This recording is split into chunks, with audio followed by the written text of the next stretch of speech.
Okay, I've made some of the last few little changes I want to make. And the biggest one being I added 2 extra keyframes here on this head turn to kind of refine that arc a little bit better and make it a little bit swoopier. Watch this now.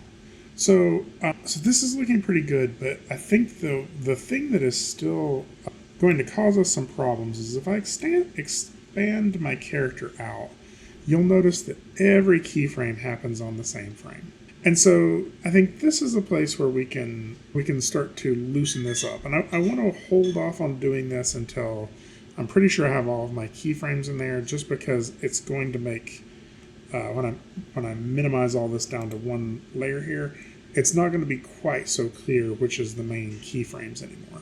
There's going to be a lot more. And I'll show you what I mean by that. Actually, let me go ahead and, yeah, I'm fine with this. I'll show you what I mean by that, because just by taking the antenna and making those happen a little later, so these are these keys right here, right? What I'm wanting is I'm wanting the character's head to get there first, and then the antenna flip through to this pose a few frames later. And I also want them to kind of come back to here a few frames later.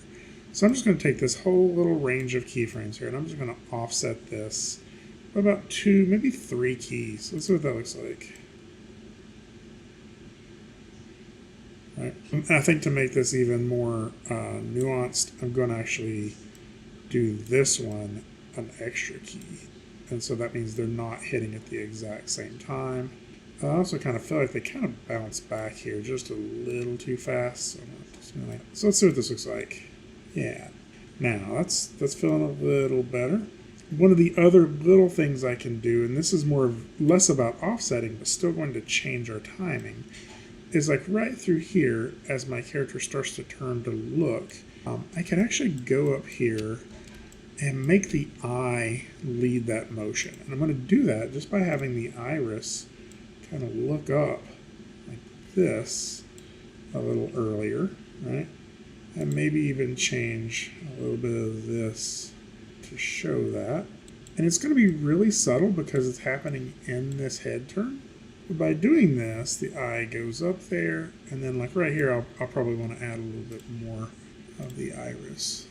Already seeing up here, right? And as we continue through to here, we do this. If I wanted to sort of have some fun with this, I could hold shift and scale it up a little bit, right? I guess I could probably keep that scale a little longer, and then let it kind of scale back down. And then I think we could play with scale here. I've already scaled the entire eye up here, but if I wanted to do some scaling stuff here, I could as well. I'm not sure that I do, at least not right now. But for right now, I'm gonna actually, maybe that would be kind of neat. But yeah, for right now, I'm not gonna worry about that too much, right?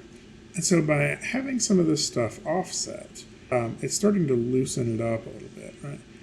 And so this is where we can also, and we already kind of did a little bit of this by having the head start up before the body does, right?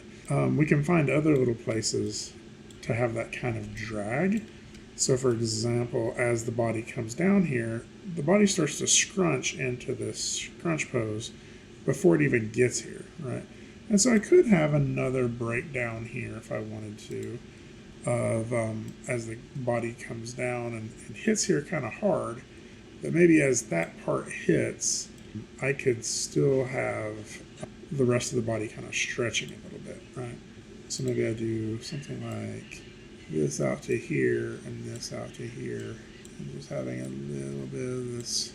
And then we get this squash here, but I could even play with having the stretch continue through the body in this previous keyframe, and even popping back up to here maybe a little later. But for right now, I'm all right with that. But I could offset this a little bit more, and everything wouldn't feel like it's blending as much here. I'm not going to worry about it too much right here, because immediately after this, I'm going to cut to another camera. So for now, this is looking a little bit looser because not everything is happening on the same frames.